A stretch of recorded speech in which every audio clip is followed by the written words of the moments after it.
Assalamualaikum warahmatullahi wabarakatuh. Halo semuanya teman-teman, selamat malam, selamat datang kembali di channel Ilo Bercerita. Dan masih bersama saya Ilo. Dimanapun teman-teman berada, semoga teman-teman selalu dalam keadaan sehat, bahagia, dan dimurahkan rezekinya. Amin amin ya rabbal alamin. Dan doa terbaik untuk teman-teman semua ya. Dan pada kesempatan yang baik ini kami akan membawakan satu kisah dari penulis asal Kalimantan Timur, Bang Jana. Oh, kisah-kisah dari Bang Jana ini selalu menarik untuk disimak ya teman-teman ya, apalagi kisah dari Kalimantan nih. Dan sebelum kita masuk ke dalam kisahnya, buat teman-teman mungkin yang belum subscribe, bisa diklik dulu tombol subscribe-nya. Jangan lupa lonceng notifikasinya dinyalakan agar teman-teman selalu mendapatkan notifikasi dari konten-konten yang akan kami upload di setiap harinya. Dan untuk channel Ilo Bercerita ini kami upload setiap hari teman-teman ya, setiap malam jam 9 malam waktu Indonesia bagian Barat. Dan gak pakai berlama-lama lagi, pasti udah gak sabaran kan untuk masuk ke dalam kisahnya. Kita langsung saja masuk ke dalam kisahnya. Kita berangkat ke Kalimantan Timur.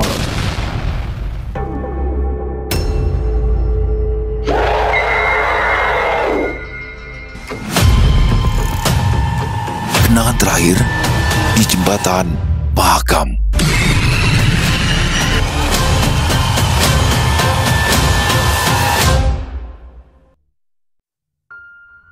Lampu kota menyala benderang, menyinari jalan aspal yang dipenuhi kendaraan yang sibuk berlalu lalang sejoli-sejoli. Tengah duduk di beton pembatas antara taman dan sungai yang melintang, memisahkan pusat kota dengan area seberang. Samarinda, kota yang bertransformasi menjadi kota yang penuh dengan hiruk-pikuk selama 20 tahun terakhir. Semakin banyak pula orang yang datang untuk bekerja, bersekolah, maupun mereka yang anak-anaknya sudah dewasa. Mereka yang kala itu masih remaja dan bersekolah kini sudah berubah menjadi manusia-manusia dewasa yang siap untuk meneruskan kehidupan dan menurunkan genetik mereka melalui proses perkawinan. Sebelum proses itu, beromansa adalah salah satu awal dari proses menuju jenjang yang diharapkan. Ika sedang mengendarai motor metiknya menyusuri tepian sungai yang menjadi salah satu tempat muda-mudi yang tengah memadu kasih. Ia menyusuri jalan dengan perlahan sembari menghindari kendaraan yang sesekali menyalip dan menghalangi jalannya. Pekerjaan yang merupakan admin di salah satu bank swasta membuatnya seringkali pulang lebih dari jam seharusnya dan berada di jalan kala senja. Sesaat ia bisa melihat pemandangan senja dari balik bukit yang dihiasi jembatan kembar penghubung Samarinda kota dan seberang. Sembari mendengarkan musik melalui earphone yang menempel di telinganya, ia menikmati suasana ditambah hatinya yang tengah berbahagia karena semalam kekasihnya baru saja memberinya cincin. Lagu ceria menambah bunga yang tumbuh semakin bermekaran.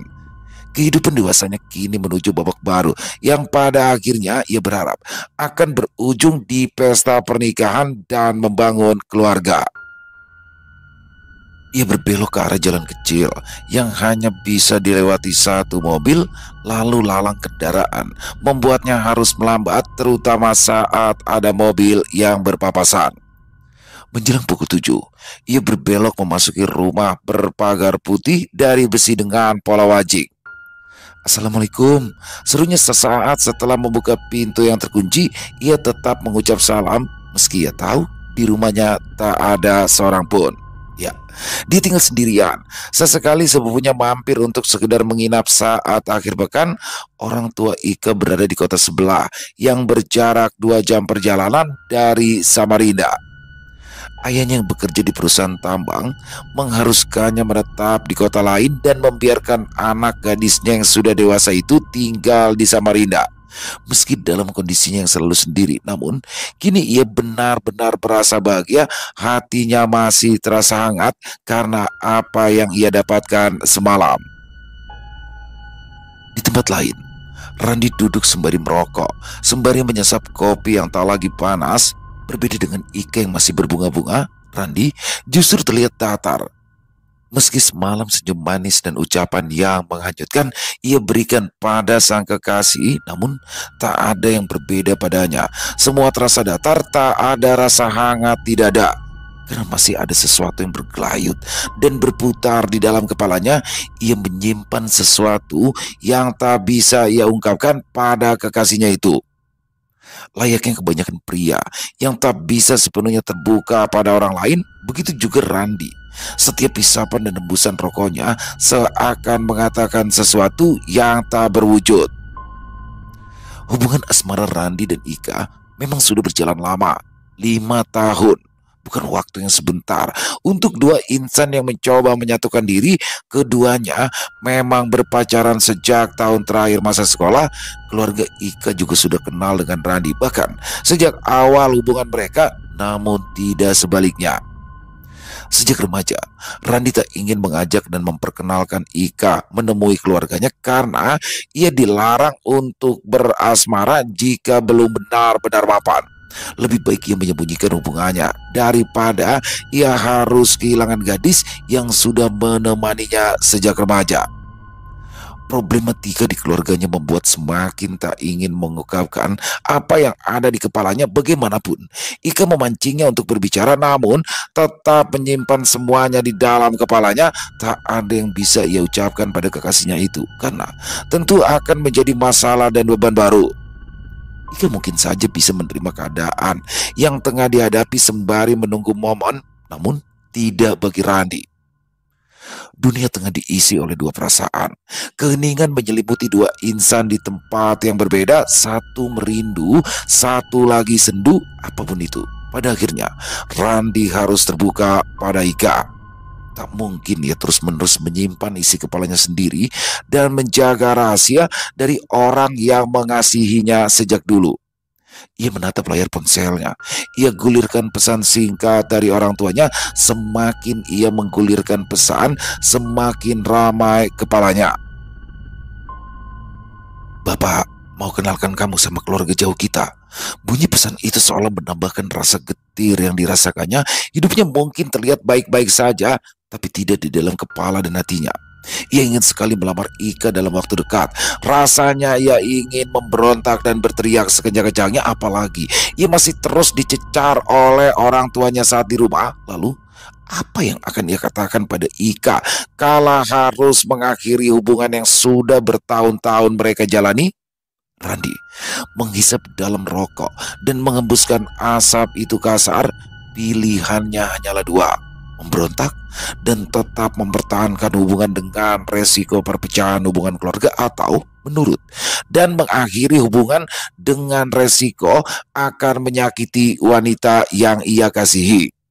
Sementara itu, ia tak bisa memperkirakan apa yang akan terjadi pada Ika jika hubungan ini harus ia akhiri.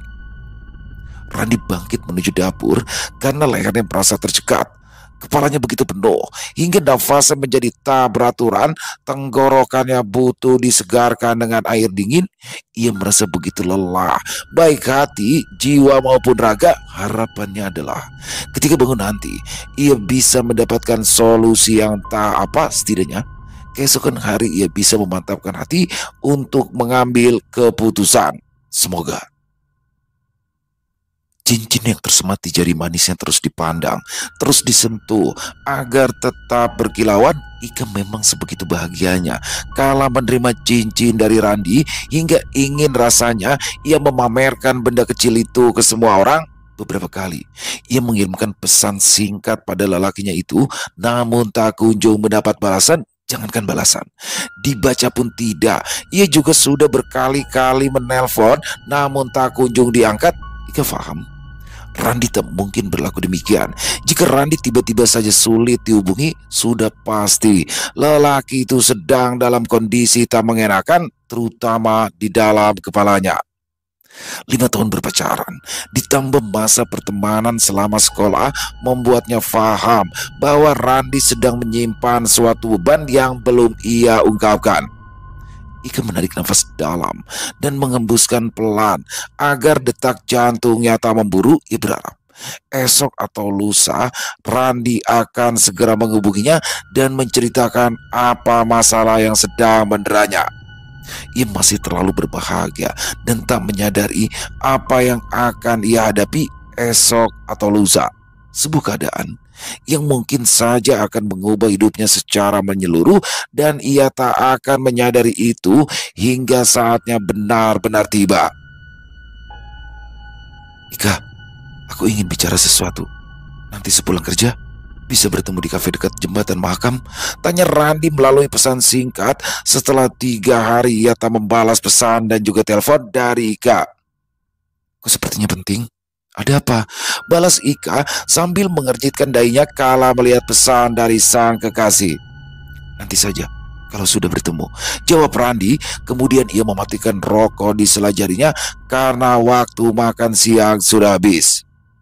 Di tempat lain, di balik meja kerjanya, Ika terdiam, memandang balasan pesan dari Randi. Entah apa lagi yang akan ia dengar nanti. Lalu lintas padat dihiasi jalanan basah selepas hujan menambah sendu hati Ika yang wajahnya terpapar sinar matahari senja yang penuh pendar. Ia meliuk menghindari genangan air dan cipratan kotor dari roda kendaraan yang melintas dan menyalipnya. Kekhawatirannya membuncah kala teringat setiap deret kata dari pesan singkat yang dikirimkan Randi padanya siang tadi. Selang 15 menit, ia berbelok kiri memasuki area parkir kafe yang dimaksud. Rasanya masih sama, hanya kondisi tempat yang berbeda seiring waktu.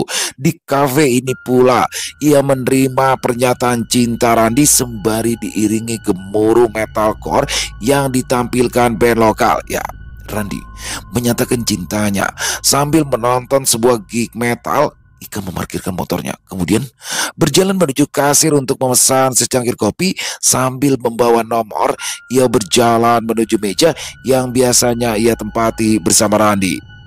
Tepat di pinggir sungai, di mana mereka biasanya bercengkrama sembari menatap kapal-kapal yang melintas.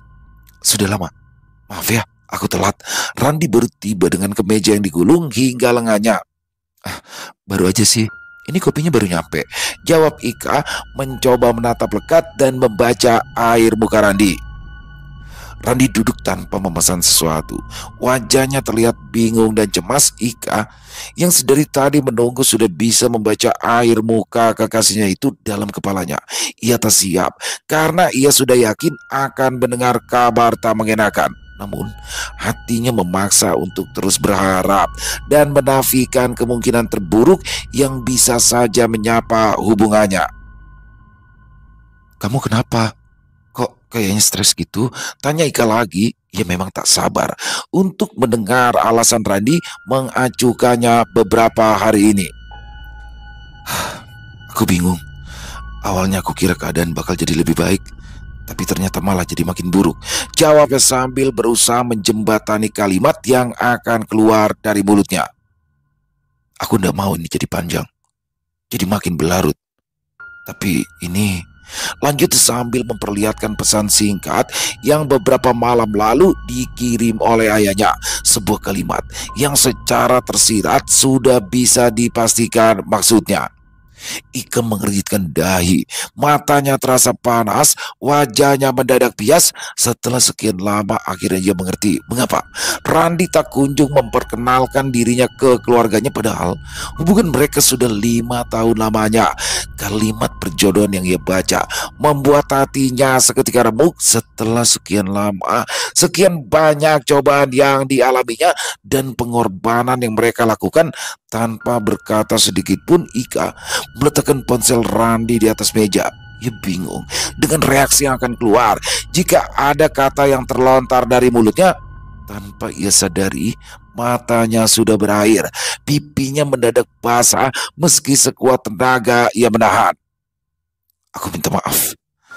Awalnya aku pikir aku akan bisa membujuk orang tuaku, tapi ternyata tetap begini ujungnya, ucap Randi.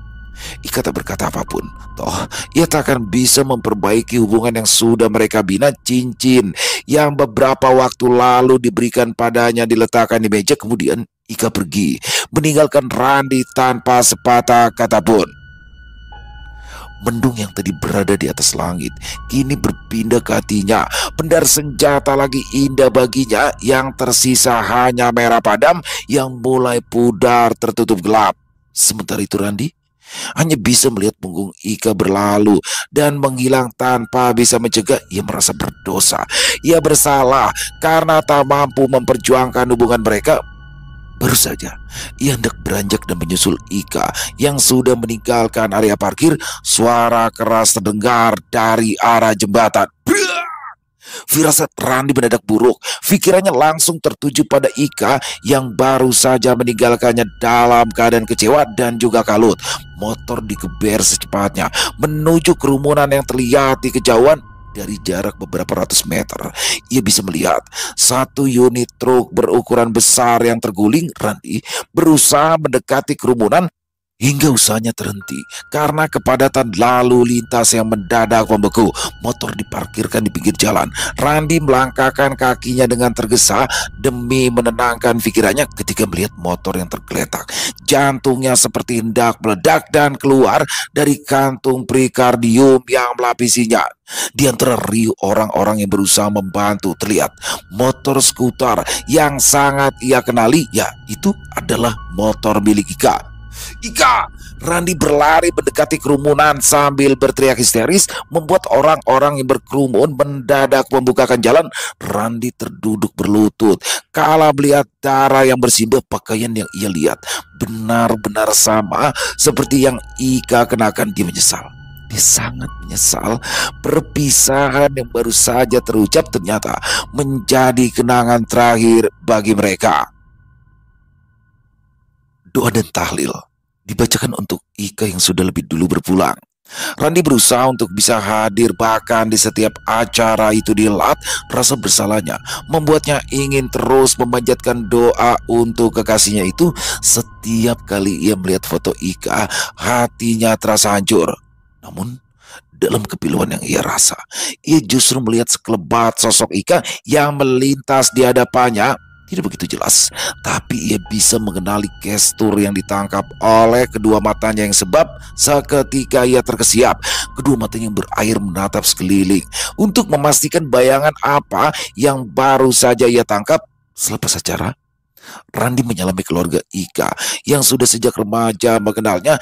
Ia langsung berpamitan pulang karena tak tahan melihat keluarga Ika yang dirundung duka. Juga tak kuat memandang senyum manis almarhumah kekasihnya itu di dalam foto wisuda berbingkai warna keemasan yang terpajang di dinding. Ditambah, ini adalah tahlil pertama di mana keadaan masih sebegitu pilunya. Suara lirih seorang wanita terdengar samar dan pelan. Rintih dan tangis pilu.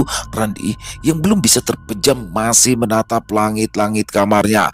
Dalam gelap mendadak menajamkan telinganya. Suara yang begitu familiar baginya tiba-tiba terdengar dari luar jendela. Ia mendadak sedih. Ya, suara itu mengingatkannya kepada Ika yang baru beberapa hari berpulang meninggalkan dunia. Sejenak ia ingin menafikan apa yang ingin dengar, namun semakin ia berusaha semakin pula nyaring rintih dan tangis pilu itu. Randi bergerak perlahan sembari terus menajamkan kedua telinganya. Ia bangkit dan berjalan pelan menuju jendela. Nalarnya sama sekali tak berjalan sebagaimana mestinya, mengingat kamarnya berada di lantai 2. Randi hanya merasakan dorongan atas dasar penyesalan sehingga terus melangkahkan kakinya pelan menuju kaca tertutup gorden yang membatasinya dari apa yang ada di luar. Kain gorden ia sipak perlahan. Matanya yang masih terus sembab mendekat menuju kaca untuk mengintip. Seketika ia terkejut dengan hebat. Di balik jendela ia bisa melihat sesosok wanita dengan rambut panjang dengan pakaian merah sedang menangis terseduh membelakanginya. Sosok itu terduduk di atap kanopi yang mengitari rumah. Ada rasa takut yang tiba-tiba menyergap dan melunturkan nyalinya, tapi suara itu begitu familiar. Ditambah panjang rambut terurai itu begitu mirip dengan Ika. Tolong, tolong. Sudut tangis terdengar diakhiri dengan lirih permintaan tolong yang menyayat hati sekaligus mengerikan. Ika, Ucapnya tanpa bisa menahan suaranya yang tadinya diniatkan untuk pelan dan bergumam. Tangis sosok wanita itu terhenti. Rambut panjang tergerai itu tertiup angin hingga perlahan kepalanya bergerak. Kepala wanita bergaun merah itu bergerak menoleh dan memutar diikuti pergerakan pundak dan tubuhnya. Ketika separuh wajahnya sudah terlihat, Randi membelalak. Ya, itu adalah Ika, wanita tercintanya yang baru saja berpulang bahkan belum seminggu yang lalu. Gorden yang sudah sedikit tersibak dibiarkan terbuka. Kala Randi mulai melangkah mundur, telapak tangan kirinya menutup mulutnya yang terbuka. Kenapa? Kenapa? Dalam sekejap, sosok Ika yang separuh wajahnya berlumur darah tiba-tiba saja langsung muncul di depan kaca jendela dan menatapnya marah. Seketika, Randi terjerembab, terjatuh hingga pantatnya menghantam lantai. Randi berusaha merangkak mundur. Kedua kakinya berusaha menendang-nendang udara kosong dan bergesekan dengan lantai berlapis karpet permadani. Wajah Ika yang marah terlihat jelas meski hanya separuhnya. Warna merah menghiasi wajah pucat itu. Dengan rambut yang semakin lama semakin terlihat lepek dan lengket, bibirnya yang tipis terus memuntahkan darah kental bercampur liur. Tolong, tolong. Sosok Ika menatap Randi yang terjerembab, syok dan ketakutan sambil terus merintih meminta pertolongan hingga kata-kata berulang itu berubah menjadi kikik tawa yang menggema hingga mengisi seluruh kamar yang ia huni. Kikik tawa mengerikan yang sekilas mirip kicau burung kedasi. Di antara pepohonan besar dalam rimbunnya hutan, lelaki itu berpaling sambil berusaha bangkit berdiri di atas kedua kakinya. Lututnya terasa begitu lemas, terasa begitu bergetar. Dengan susah payah Randi bangkit berdiri, kemudian berlari keluar kamar dan menuruni tangga untuk bisa meninggalkan rumah secepat yang ia bisa. Bayangan sosok Ika yang mengerikan itu tak lagi nampak, namun rintian dan tawa itu masih terus terngiang dalam rongga kepalanya. Suara langkah kaki Randi terdengar jelas kala tapak itu menghantam anak tangga yang berbahan kayu berlapis keramik. Ia tak lagi merasakan rasa nyeri di telapak kakinya yang tanpa alas. Ia hanya ingin segera mencari bantuan dan pergi ke tempat di mana ia tak sendirian. Kunci motor yang tergeletak di sebelah televisi disambar cepat, namun langkahnya terhenti kala tangannya hendak mencapai gagang pintu di depan rumah. Sosok menyerupai Ika tengah berdiri di teras dan terlihat dari kaca yang tertutup filtrase tipis. Tadi jalan baginya untuk melarikan diri. Langkahnya dihadang sosok kekasihnya dalam wujud yang sama sekali tak menunjukkan kecantikan dan keanggunan. Randi semakin terpojok, apalagi ketika sosok Ika mendekat ke arah kaca yang membuat sosoknya semakin jelas terlihat. Tolong. Liris suara Ika tetap terdengar di sebelah telinga kiri Randi yang melangkah mundur. Semakin ia melangkahkan kakinya, bayangan Ika semakin pudar, namun suara yang ia dengar justru semakin jelas. Tolong, teriak melengking menggedor gendang telinga Randi yang membuatnya menoleh. Randi terkejut kala wajah rusak Ika yang penuh darah dengan mulut menganga mengeluarkan lengkingan serak.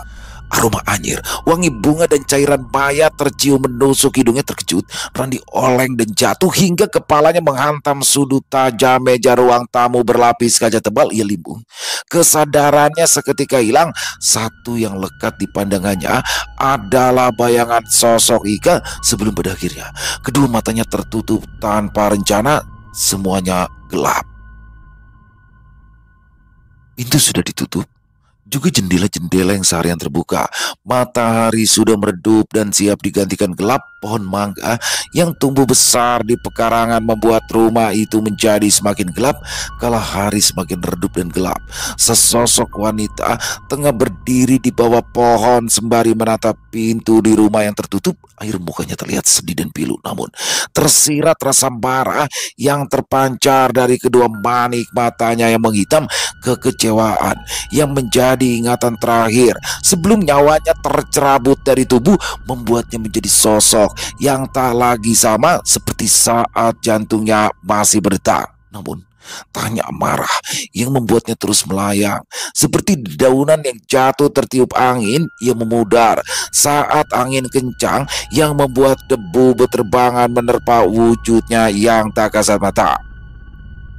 Malam semakin meninggi. Tak ada lagi suara dari surau dan masjid terdekat. Sesekali kendaraan melintas cepat karena ingin menghindari dingin yang menusuk lebih lama di kulit. Embun mulai turun mengacaukan jarak pandang setiap orang. Ditambah remang dan gelap yang membuat suasana semakin seduh dan mencekam. Ika masih terus berdiri di samping pohon mangga yang dahulu sering menjadi tempatnya bermain. Ia melayang sembari mendekat menuju rumah yang sudah tertutup rapat karena penghuninya sudah terlelap dalam tidur karena lelah dan sedih. Kepergiannya masih menyisakan luka dan lara bagi siapapun yang mengenalnya sejak lama. "Ma, tolong Ika." Wanita berusia 50 tahun itu gelisah dalam tidurnya yang tak lagi lelap. Dahinya berkerut. Alisa saling mendekat, menunjukkan kebingungan yang tak ia sadari. Hasnah, ibunda Ika yang sedang tidur, justru menggerakkan tangannya sembari berusaha merengkuh apa yang muncul di mimpinya. Ialah Ika, anak gadisnya yang baru saja berpulang. Justru ia temui di alam mimpi dengan wajah yang sendu. Ika, rambutnya yang tergerai dengan pakaian terusan putih yang bagian pundak dan dadanya ditubuhi bercak merah pekat yang menghitam, tengah menatapnya lekat penuh kesedihan. Sedari tadi hanya ada kata tolong yang terucap, tak ada kata lagi. Hasna berusaha mendekat, namun Ika justru terasa semakin jauh. Sekuat dan secepat apapun kakinya mencoba melangkah, ia tak kunjung bisa merengkuh anak gadisnya itu. "Ma, tolong Ika," ucapnya lagi dengan lirih. Suaranya menunjukkan kepiluan yang teramat sangat. "Apa yang harus Mama lakukan, nak?" tanya Hasna yang ternyata juga keluar kata dari mulutnya. "Ma, kenapa, Ma? Ma, bangun, Ma." Hasna terbangun kala tangan menyentuh dan menggerakkan tubuhnya. Wanita itu terbangun, kemudian menangis kencang karena bertemu dengan anak gadisnya melalui mimpi. Namun ia masih belum mengerti mengapa Ika justru meminta tolong padanya. Ia bisa mengingat dengan jelas raut wajah Ika yang pilu karena kesedihan. Rasanya begitu hancur kala mendengar kabar buruk yang baru beberapa hari lalu. Kemudian anak gadis yang baru saja berpulang justru hadir di mimpinya dan meminta tolong. Sementara kesedihannya belum juga reda, Hasna justru mendapat tanda tanya besar yang hadir lewat mimpinya. "Ika, Pak, barusan Mama ketemu Ika," jawab Hasna yang mendapat pelukan dari suaminya. "Kita doakan saja ya, Ma. Kasihan Mun, kita kayak ini terus," jawab Rahman yang berusaha menenangkan istri dan mengajak untuk bisa tabah menerima suratan takdir. Rahman dan Hasna tak menyadari mimpi yang barusan hadir adalah sebuah pertanda. Sementara itu, Ika yang wujudnya tak kasat tengah memandang orang tuanya yang berpelukan sembari saling menenangkan. Ia tak bisa mengungkapkan maksud kehadirannya. Ia tak bisa pula menampakkan wujudnya yang tak kasat di depan kedua orang tuanya. Di tempat lain, Randi masih sulit untuk tidur dengan tenang. Ia masih merasa trauma dengan kehadiran Ika malam sebelumnya. Kesalahan membuatnya merasa semakin dihantui. Ia mengajak Ari yang merupakan sepupunya untuk menginap karena merasa tak aman jika berada di rumah sendirian. Namun kehadiran Ari tak membuatnya tenang. Sementara Ari sudah terlelap tidur, Randi masih terus terjaga sembari sesekali menatap ke seluruh sudut ruangan. Matanya begitu berat, namun ia terlalu takut untuk tidur. Sesulit apapun ia ingin tetap terjaga. Kantuk dan lelah mengalahkannya. Matanya tertutup tanpa ia minta. Kelopaknya terkunci rapat, namun lelap tak membuatnya aman. Bahkan rasa aman yang sempat melintas terasa sama sekali tak bertahan lama. Dengguran pelan terdengar. Ari masih tidur miring sembari memeluk guling. Randi tidur terlentang, namun kepalanya terus bergoyang menoleh ke kiri dan ke kanan. Telinganya terasa geli. Tangannya sesekali mencoba menampik. Ia mengubah posisi tidur menjadi miring. Sekilas, rasa geli dan gatal di telinganya terasa hilang. Namun tak berlangsung lama, rasa gatal dan geli masih terus terasa di telinganya. Gimbaknya nyamuk. Umpatnya sambil menggaruk telinganya gatal. Ketika jemarinya bergerak di sekitaran telinga, telunjuknya justru menyentuh sesuatu tepat di depan lubang telinganya, sesuatu yang berlai-lai. Semakin lama, rasa gatal itu justru terasa di dahi hingga di kedua matanya. Randi berusaha bangun, matanya terbuka, namun kegelapan tetap menutupi pandangannya.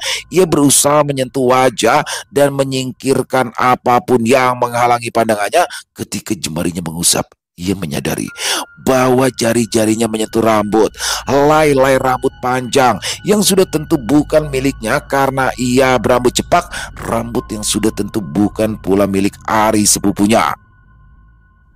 Sekejap kesadarannya langsung terkumpul, dibarengi degup jantung yang memburu. Randi bangkit dan langsung duduk lalu menatap sekitar. Benar, memanglah rambut yang sedari tadi menyentuh dan menutupi wajahnya. Ia berusaha menelisik. Ketakutannya kembali kala mendapati rambut itu tergerai panjang dan berserakan memenuhi lantai kamar. Rambut yang menjuntai mengarah ke jendela kamarnya. Dari balik filtrase tipis yang menutupi kaca bening yang membatasi dengan dunia luar, ia bisa melihat Ika yang sedang menatapnya sembari memiringkan wajahnya. Tangannya yang pucat terlihat naik turun seolah tengah menyurai rambut panjang dan lepek itu dengan jemarinya. Randi terpaku, matanya seolah dipaksa untuk terus membuka dan melihat. Kepalanya tak bisa berpaling, lehernya terasa dikunci. Hal yang bisa ia lakukan hanyalah melambai-lambaikan tangannya untuk menggapai Ari yang tengah tertidur. Namun rasanya Ari begitu jauh, tangannya yang panjang tak kunjung bisa menggapai tubuh sepunya itu. Ari, ucapnya lirih yang sama sekali tak berarti apa-apa. Randi, kenapa? Suara Ika yang justru terdengar seperti berusaha membungkam mulut Randi yang sedari tadi berusaha memanggil Ari. Tangisan sendu terdengar di sela pertanyaan yang selalu ia lontarkan kepada Randi. Kenapa? Ika yang sedari tadi berdiri melayang di balik kaca jendela mendadak maju dan berpindah. Wajahnya yang pucat dengan luka menganga dan darah yang terus mengalir nampak jelas di hadapan Randi. Jejak itu sama sekali tak melihat wajah cantik Ika. Yang nampak hanyalah raut marah, sedih dan murka. Wajah yang dulu ia kenal kini berubah mengerikan dan semakin mengerikan. Darah yang menghitam dan terus mengalir, wajah pucat pasi, kulit dahi dan pipi yang mulai terkelupas dan mengeluarkan belatung juga. Jemari kurus dengan telapak tangan yang dingin memegangi kedua pipinya hingga ia tak bisa berpaling. Kamu mau nikah sama aku kan? Pertanyaan kembali terlontar, seolah memaksa Randi mengingat semua janji yang pernah ia ucapkan saat 2 tahun hubungan mereka. Mau kan? Ika berteriak serak memastikan apa yang pernah ia dengar sebelumnya. Kikik tawa kini mulai terdengar setelah teriakan itu, sembari lidah Ika menjulur keluar, meneteskan air liur dan darah kental yang menghitam. Randi semakin merasa ngeri saat lidah dingin itu menjulur semakin panjang dan menyentuh pipinya. Rasanya begitu dingin, lengket dan amis, apalagi ketika wajah mereka benar-benar menempel karena Ika tengah menjilati pipi Randi. Ari! Randi berteriak kencang, membuat Ari mendadak bangun dengan mata yang perih dan terasa berpasir. Sepupu Randi itu menoleh dan berusaha mendekati Randi yang tangannya bergerak-gerak seakan ingin menjangkaunya. Baru saja Ari duduk dan mencoba memfokuskan pandangannya, ia langsung membatu, matanya terbelalak. Dengan satu tangan yang mencoba menutupi mulutnya yang menganga, ia mengira Randi mengajak menginap karena tak ingin berlarut pada kesedihan. Namun kini dia sadar bahwa sebabnya adalah apa yang tengah ia lihat. Randi, Lakasi lari!" teriak Ari yang mencoba mengajak Randi untuk segera berlari sembari menarik tangan Randi yang menggapai-gapai udara kosong. Tubuh Randi tersentak karena ditarik kasar oleh Ari. Ika yang cengkramannya terlepas terlihat berdiri mematung sembari menatap mereka berdua. Senyuman lebar yang terus meneteskan darah masih terus terbubuh sembari menampakkan raut wajah penuh amarah. Randi dan Ari merasa Ika sedang mengumpulkan kekuatan terakhirnya untuk membunuh mereka berdua. Dengan langkah terseok dan saling menarik, keduanya berlari keluar kamar dan menuruni tangga. Buk, buk, buk, buk, buk. Langkah mereka yang tergesa membuat pijakan mereka tak tepat pada tempatnya. Kaki Randi justru menginjak tepian tangga dan terpleset hingga jatuh tergulung menimpa Ari yang berada di depannya. Keduanya berguling-guling. Punggung mereka menghantam anak tangga yang keras. Namun rasa sakit itu seolah tak terasa karena dikalahkan adrenalin yang mendadak berada di puncak karena rasa takut. Mereka bangkit lalu berlari dan menyambar kunci motor. Keduanya lantas keluar dari rumah tanpa mengunci pintu, berlalu menaiki sepeda motor metik untuk mencari pertolongan. "Bu, ulun minta maaf karena tidak bisa jaga Ika," ucap Randi sambil menundukkan kepala di depan Hasna. Kenapa, Ran? Hasna yang beberapa waktu terakhir selalu dijumpai Ika di dalam mimpi menjadi semakin bertanya-tanya. Ika kecelakaan. Tidak lama habis ulun memutuskan hubungan, kuitan ulun kada setuju. Ulun hendak dijodohkan dengan anak awal Sidin. Dengan ragu, Randi menjelaskan saat terakhir berjumpa dengan Ika dan juga alasannya memutuskan hubungan dengan kekasihnya itu. Semua itu karena orang tua Randi yang tak memberi restu dan hendak menjodohkannya dengan anak dari koleganya. Ulun faham kalau ulun salah. Tapi kenapa Ika menjadi begini? Tanya Randi yang sudah terlalu kebingungan dengan apa yang ia alami belakangan ini. Hasna menarik nafas dalam, kemudian ikut bercerita perihal mimpi-mimpinya. Ia juga menyimpan tanda tanya besar karena Ika selalu datang di dalam mimpinya dan meminta tolong seolah masih ada sesuatu yang menahannya untuk tetap di dunia. Dia takut almarhumah anak gadisnya itu tak bisa beristirahat dengan tenang. Bu, apa Ika pernah pakai sesuatu? Pikiran Randi mendadak liar. Ia takut Ika seperti itu karena memakai susuk atau sesuatu yang tak lazim.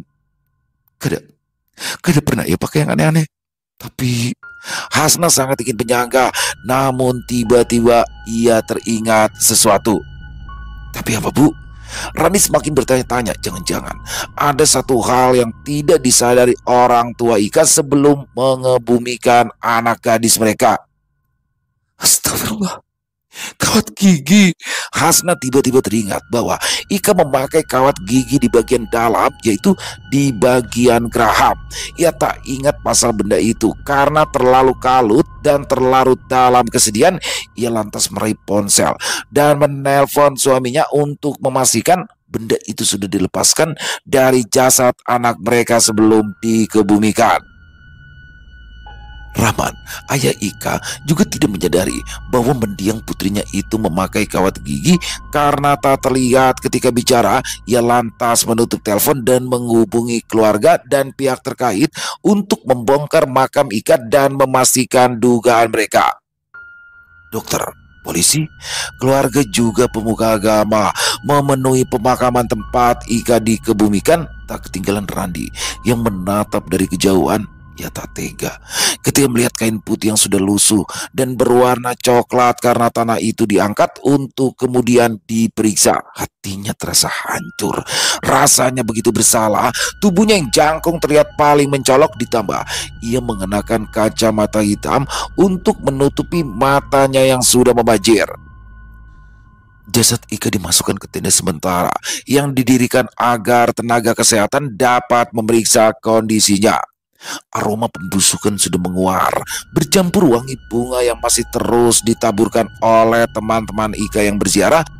Beberapa waktu berlalu, seorang tenaga kesehatan keluar dari dalam tenda dan mendekati Rahman dan Hasna. Benar, Bapak, Ibu, kawat gigi mendiang masih terpasang, tapi sudah kami lepas.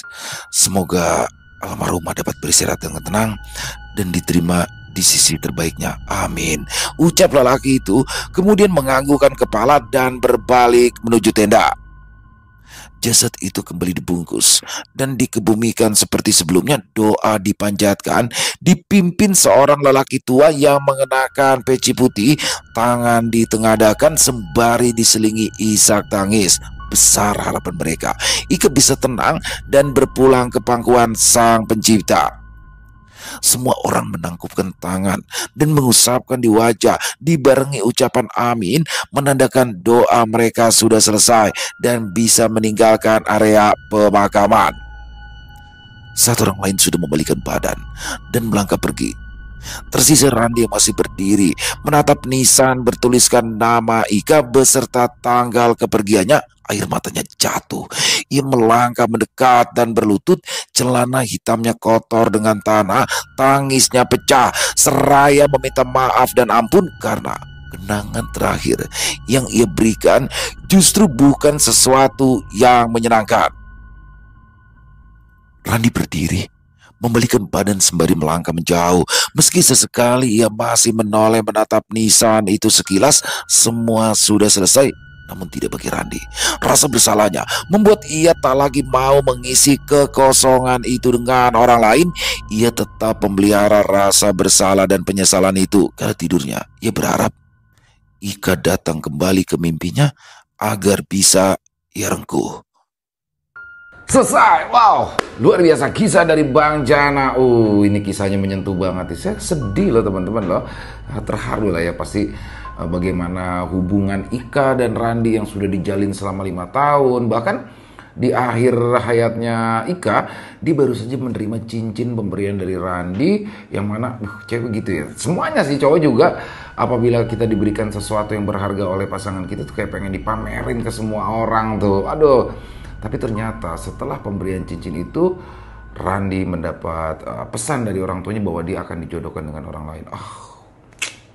Dan di sini juga saya menyesali ya, Randinya yang kurang tegas gitu, kurang tegas dari awal. Harusnya ya kalau dia udah berhubungan 5 tahun kan paling enggak sedikit-sedikit dia kasih kisi-kisi lah sama orang tuanya kalau dia sudah menjalin hubungan dengan wanita ya kan, dengan cewek lain.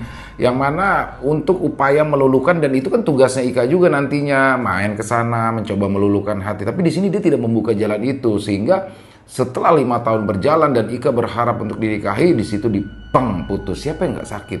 Dan yang lebih tragisnya akhirnya Ika kecelakaan setelah ditabrak truk sehingga harus meninggal dunia. Dan disinilah teror dimulai. Bagaimana akhirnya Ika meneror ya, menghantui Randi. Tapi aneh juga di situ selalu menyebutkan kata tolong, bahkan juga meneror. Bukan kalau meneror ya, kalau ke ibunya dia hanya mendatangi lewat mimpi, yang mana di situ sama kata-katanya minta tolong. Dan di ending baru ketahuan ternyata ada kawat gigi, tapi di bagian dalam ya.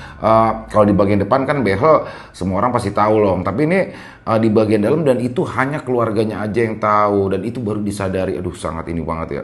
Jadi terpaksa dibongkar lagi makamnya, habis itu dilepaskan kawatnya, baru dimakamkan lagi. Tapi apapun yang terjadi itu jalannya hidup. Dan semoga Ika tenang di alam sana, dan semoga juga kisah ini bisa kita ambil hikmah yang baiknya saja dan dibuang yang buruk-buruknya. Tapi keren nih, keren banget kisahnya, seremnya dapat, romansnya dapat. Saya sedih loh, bener sedih deh. Dan terima kasih kepada Bang Jana atas kisahnya yang luar biasa. Dan juga semoga saja kisah barusan bisa menghibur teman-teman semua para pecinta penikmat horor misteri. Lebih khususnya lagi kepada para subscriber dari channel Ilo Bercerita. Buat teman-teman mungkin yang punya komentar lain, yang punya pendapat lain, bisa menuliskan di dalam kolom komentar ataupun hanya sekedar saling menyapa, silakan. Insya Allah kami akan menjawab satu persatu. Buat yang suka dengan videonya bisa diklik tombol like atau tombol jempolnya, boleh juga dibantu di share link videonya ini ke teman-teman yang lain agar bisa ikut terhibur juga. Dan buat teman-teman mungkin yang belum subscribe, ayo dong sekali lagi bisa diklik tombol subscribe. Jangan lupa lonceng notifikasinya dinyalakan agar teman-teman selalu mendapatkan notifikasi dari konten-konten yang akan kami upload di setiap harinya. Kami juga ingin mengucapkan terima kasih ya kepada seluruh teman-teman yang sudah selalu setia hadir, yang sudah selalu mendukung kami, karena teman-teman lah kami selalu bersemangat berkarya di setiap harinya.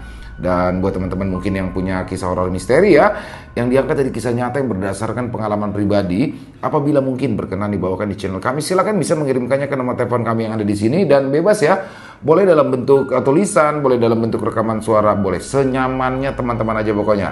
Dan buat teman-teman yang sudah mengirimkan kisah, kami ucapkan terima kasih. Di akhir kata, saya Ilo mengucapkan permohonan maaf apabila mungkin dalam pembawaan kisahnya ada kata-kata saya yang salah, ataupun ada kata-kata saya mungkin yang kurang berkenan. Saya mohon dibukakan pintu maaf yang seluas-luasnya. Sampai berjumpa lagi di konten-konten kami selanjutnya yang pasti tidak kalah serunya, yang pasti tidak kalah horornya. Masih bersama saya Ilo di channel Ilo Bercerita. Salam sehat, sukses selalu untuk kita semua. Wassalamualaikum warahmatullahi wabarakatuh.